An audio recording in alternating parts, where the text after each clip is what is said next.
جو امت مسلمہ کو چیز جوڑتی ہے وہ قرآن پاک ہے. باقی ہم دیکھتے ہیں امتوں میں ہم چونکہ وہ لوگ بہت کم اب رہ گئے ہیں جو اپنے مذہب پر ہوں, اپنے مذہب پر زیادہ تر بالکل چھوڑ گئے, ان کو پتہ ہی نہیں.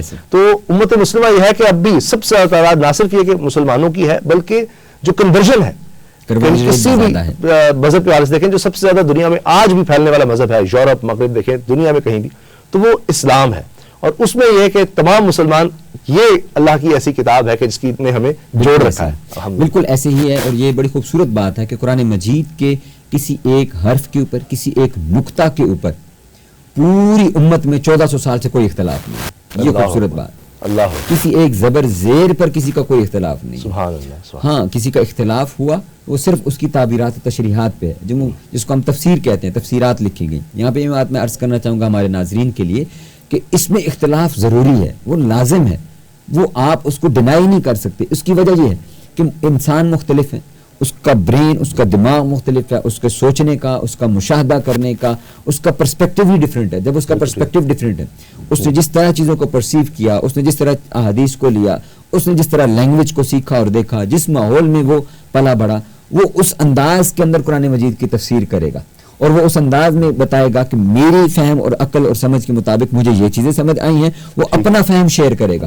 تو تفسیر وہ کسی فرد واحد کی اپنا فہم ہو سکتا ہے, وہ قرآن نہیں ہے.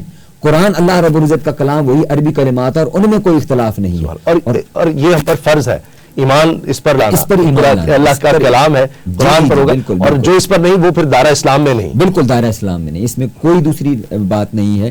سب کا اجماع ہے کہ سب کا اس پر اجماع بھی ہے. قرآن مجید کا خود یہ ابتداء سورہ بقرہ کے اندر ارشاد فرمایا کہ والذین یؤمنون بما انزل الیک وما انزل من قبلک وبالآخرۃ ھم یوقنون, کہ محبوب یہ مؤمن وہ لوگ ہیں کہ جو اس پر ایمان لاتے ہیں جو آپ پر نازل کیا گیا, یہ جو آپ سے پہلے نازل کیا گیا. ہم پچھلی کتابوں پر بھی ایمان رکھتے ہیں, ان کو ڈینائی نہیں کرتے کہ وہ کتابیں تھیں ہی نہیں. وہ کتابیں نازل ضرور ہوئیں.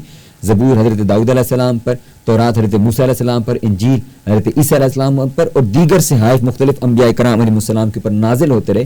ہم اس بات پر ایمان رکھتے ہیں کہ وہ اللہ کی طرف سے نازل کردہ کتب تھیں, وہ نازل ہوئی, وہ برحق تھی اپنے دور کے اندر, وہ سچ تھی.